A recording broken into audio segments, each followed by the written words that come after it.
ओम शांति। आज हम मीठे प्यारे बाप दादा के 7 मार्च के महावाक्य सुनेंगे। बाबा कहते, मीठे बच्चे, विजयी रत्न बनने के लिए जीते जी मरकर देही अभिमानी बन बाप के गले का हार बनने का पुरुषार्थ करना है। विजयी रत्न बनने के लिए जीते जी मरकर देही अभिमानी बन बाप के गले का हार बनने का पुरुषार्थ करो। प्रश्न है, स्वदर्शन चक्र का राज स्पष्ट होते हुए भी बच्चों में धारणा नंबरवार क्यों होती है? स्वदर्शन चक्र का राज स्पष्ट होते हुए भी बच्चों में धारणा नंबरवार होती है क्यों? बाबा उत्तर में कहते, क्योंकि यह ड्रामा बहुत कायदे अनुसार बना हुआ है। ब्राह्मण ही 84 जन्मों को समझकर याद कर सकते हैं, लेकिन माया ब्राह्मणों को ही याद में विघ्न डालती है, घड़ी घड़ी योग तोड़ देती है। अगर एक समान धारणा हो जाए, सब सहज पास हो जाए, तो लाखों की माला बन जाए। इसलिए राजधानी स्थापन होने के कारण नंबरवार धारणा होती है। गीत, मरना तेरी गली में, जीना तेरी गली में। ओम शांति।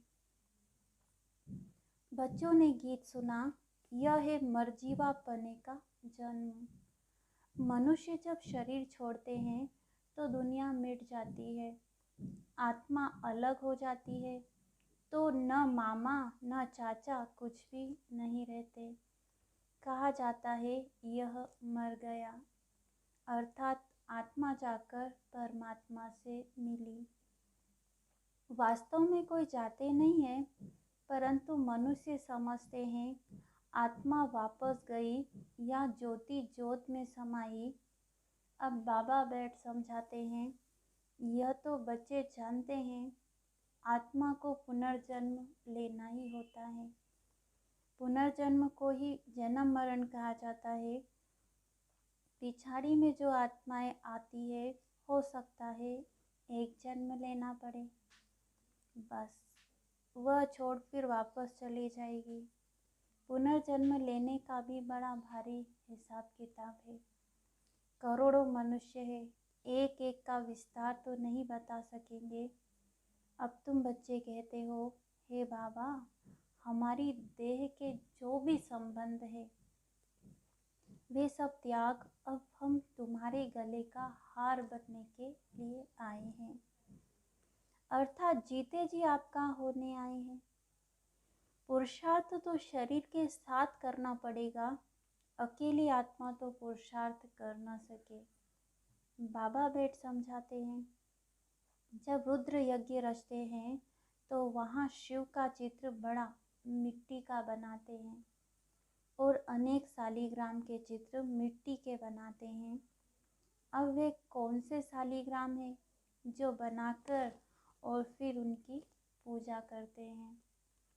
शिव को तो समझेंगे कि यह परमपिता परमात्मा है, शिव को मुख्य रखते हैं। आत्माएं तो ढेर है, तो वे भी शालिग्राम बहुत बनाते हैं।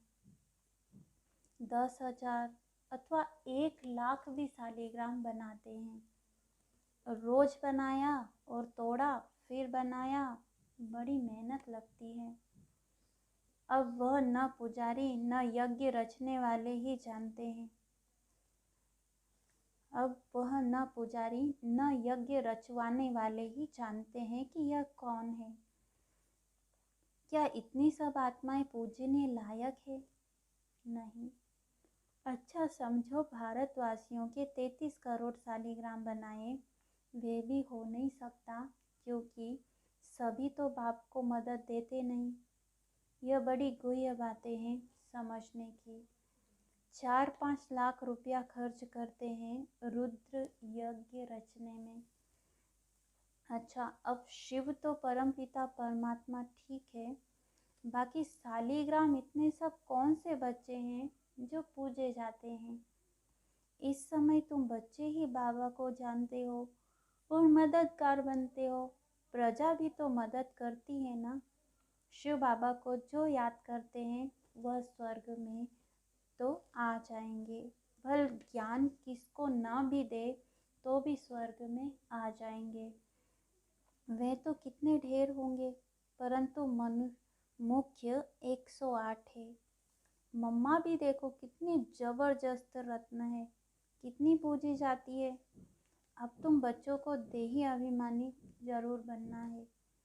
जन्म जन्मांतर तुम देह अभिमानी रहे हो। कोई भी मनुष्य ऐसे नहीं कहेगा कि मैं आत्मा परमपिता परमात्मा की संतान हूँ। कोई भी मनुष्य ऐसे नहीं कहेगा कि मैं आत्मा परमपिता परमात्मा की संतान हूँ। संतान है तो उनकी पूरी बायोग्राफी मालूम होनी चाहिए। पारलौकिक बाप की बायोग्राफी बड़ी ज़बरदस्त है तो बच्चे कहते हैं अब जीते जी मरकर बाबा हम आपके गले का हार जरूर बनेंगे। आत्माओं की भी बड़ी बड़ी माला है, वैसे ही फिर मनुष्य सृष्टि की बड़े से बड़ी माला है। प्रजापिता ब्रह्मा है मुख्य, इनको आदम आदिदेव महावीर भी कहते हैं। अब यह बड़ी गुह्य बातें हैं। तुम समझते हो हम सब आत्माएं एक निराकार बाप की संतान हैं और ये मनुष्य सृष्टि का सारा सिजरा है, जिनको जीनोलॉजिकल ट्री कहा जाता है। जैसे सरनेम होता है ना अग्रवाल, फिर उनके बच्चे पोतरे अग्रवाल ही होंगे। सिजरा बनाते हैं ना, एक से फिर बढ़ते बढ़ते बड़ा झाड़ हो जाता है। जो भी आत्माएं वो शिव बाबा के गले का हार है, वे तो अविनाशी है। प्रजापिता ब्रह्मा भी तो है। नई दुनिया कैसे रची जाती है? क्या प्रलय हो जाती है? नहीं, दुनिया तो कायम है। सिर्फ जब पुरानी होती है तो बाबा आकर उनको नया बनाते हैं। अभी तुम समझते हो हम नए थे, हमारी आत्मा पवित्र बन गई थी, पवित्र नई थी, प्योर सोना थी। उनसे फिर हम आत्माओं को जेवर शरीर भी सोना मिला। उनको काया कल्पतरु कहते हैं। यहाँ तो मनुष्यों की एवरेज आयु 40-45 वर्ष रहती है। कोई कोई करके 100 वर्ष होती है। वहाँ तो तुम्हारी आयु एवरेज 125 वर्ष से भी कम होती नहीं। तुम्हारी आयु कल्प वृक्ष समान बनाते हैं। कभी अकाले मृत्यु नहीं होगी। तुम आत्माएं शिव बाबा के बच्चे हो। ब्रह्मा द्वारा जरूर ब्राह्मण पैदा होंगे, उनसे फिर प्रजा रची जाती है। पहले पहले तुम ब्राह्मण बनते हो, ब्रह्मा मुख वंशावली। शिव बाबा तो एक है, फिर माता कहाँ? यह बड़ा गुह्य राज है। मैं इन द्वारा आकर तुम बच्चों को एडॉप्ट करता हूँ तो तुम पुरानी दुनिया से जीते जी मरते हो। वे जो एडॉप्ट करते हैं वह धन देने के लिए करते हैं। बाप एडॉप्ट करते हैं स्वर्ग का वर्षा देने के लिए, लायक बनाते हैं, साथ में ले जाएंगे। इसलिए इस पुरानी दुनिया से जीते जी मरना है। गृहस्थ व्यवहार में रहते पवित्र बन बाप का बनना है। हम वहाँ के रहने वाले हैं। फिर सतयुग में सुख का पाठ बजाया। यह बातें बाबा समझाते हैं। शास्त्रों में तो है नहीं। अब बाबा बैठ तुम आत्माओं को पवित्र बनाते हैं, आत्मा की मैल निकालते हैं। तुमको ज्ञान का तीसरा नेत्र मिलता है। उन्होंने फिर तीसरी की कथा बैठ बनाई है।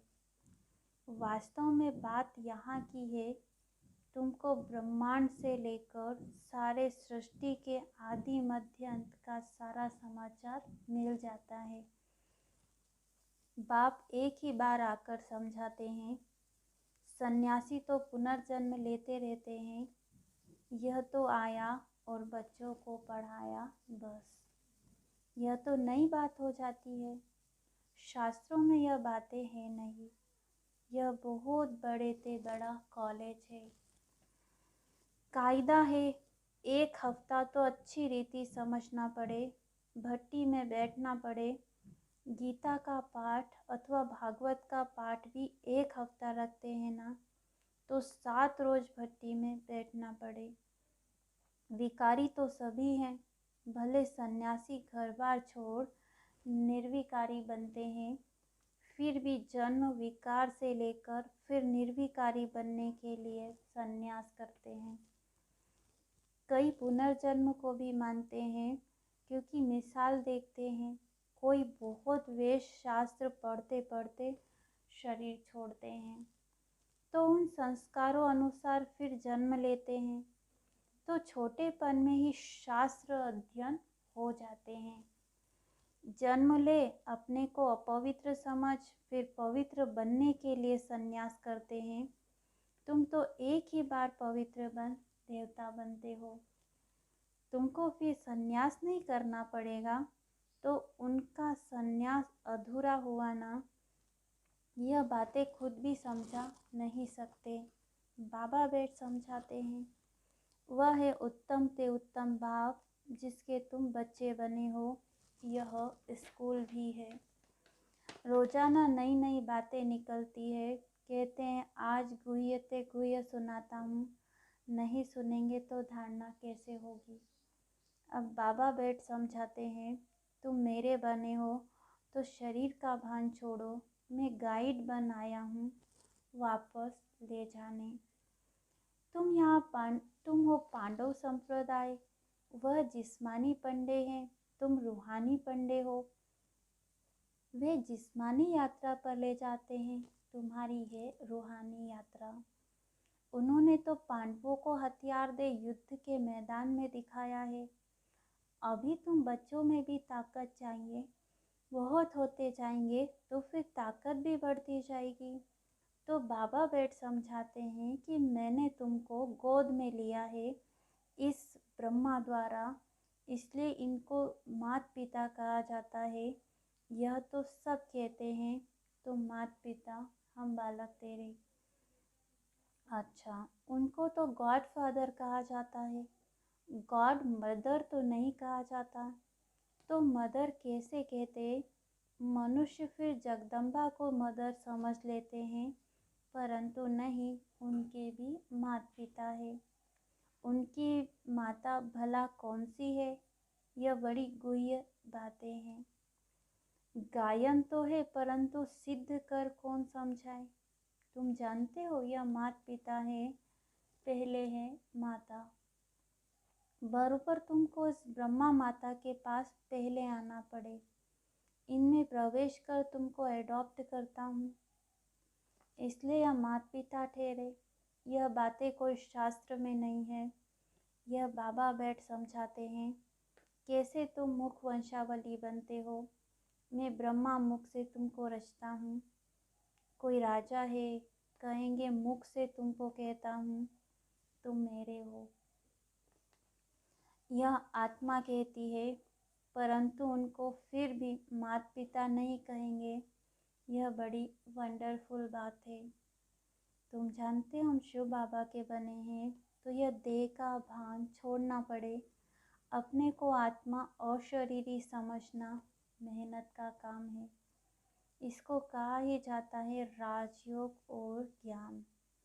दोनों अक्षर आते हैं। मनुष्य जब मरते हैं तो उनको कहते हैं राम राम कहो, या गुरु लोग अपना नाम दे देते हैं। गुरु मर जाता है तो फिर उनके बच्चे को गुरु कर देते हैं। यहाँ तो बाप जाएंगे तो सभी को जाना है। यह मृत्यु लोक का अंतिम जन्म है। बाबा हमको अमर लोक में ले जाते हैं, वाया मुक्ति धाम जाना है। ये भी समझाया जाता है जब विनाश होता है तो यह कलयुग का पुर नीचे चला जाता है, सतयुग ऊपर आ जाता है। बाकी कोई समुद्र के अंदर नहीं चले जाते हैं। यहाँ तुम बच्चे सागर के पास आते हो रिफ्रेश होने। यहाँ तुम सम्मुख ज्ञान डांस देखते हो, दिखाते हैं गोप गोपियों ने कृष्ण को डांस कराई। यह बात इस समय की है। चात्रक बच्चों के सामने बाप की मुरली चलती है। बच्चों को भी सीखना पड़े, फिर जो जितना सीखे। समझाना है बेहद के बाप से स्वर्ग का वर्षा लो। हे भगवान कहते हो, वह तो रचयिता जरूर स्वर्ग ही रचेंगे। यह एक ही बाप है जो स्वर्ग रचते हैं, वो फिर आधा कल्प चलता है। बाबा तुम्हें कितने राज समझाते हैं। बच्चों को मेहनत कर धारणा करनी है। स्वदर्शन चक्र का राज भी बाबा ने कितना साफ बताया है। 84 जन्मों के चक्र को ब्राह्मण ही याद कर सकते हैं। यह है बुद्धि का योग लगाकर चक्र को याद करना। परंतु माया घड़ी घड़ी योग तोड़ देती है, विघ्न डालती है। सहज हो तो फिर सब पास करा ले, लाखों की माला बन जाए। यह तो ड्रामा ही कायदे अनुसार है। मुख्य है 8, उसमें फर्क नहीं पड़ सकता। त्रेता के अंत में जितने प्रिंस प्रिंसेस हैं, सभी मिलकर जरूर यहाँ ही पढ़ते होंगे। प्रजा भी पढ़ती होगी। यहाँ ही किंगडम स्थापन होती है। बाप ही किंगडम स्थापन करते हैं, और कोई प्रिसेप्टर किंगडम नहीं स्थापन करते। यही बड़ा वंडरफुल राज है। सतयुग में लक्ष्मी नारायण का राज्य कहाँ से आया? कलयुग में तो राजा ही है नहीं, अनेक धर्म है, भारतवासी कंगाल है। कलयुग की रात पूरी हो, दिन शुरू हुआ और बादशाही चली। यह क्या हुआ? अल्लाह अव्वल दिन का खेल दिखाते हैं ना, तो कारून के खजाने निकल आते हैं। तुम सेकंड में दिव्य दृष्टि से वैकुंठ देख आते हो। अच्छा, माता पिता, बाप दादा, बच्चे, सारी फैमिली इकट्ठी बैठी है।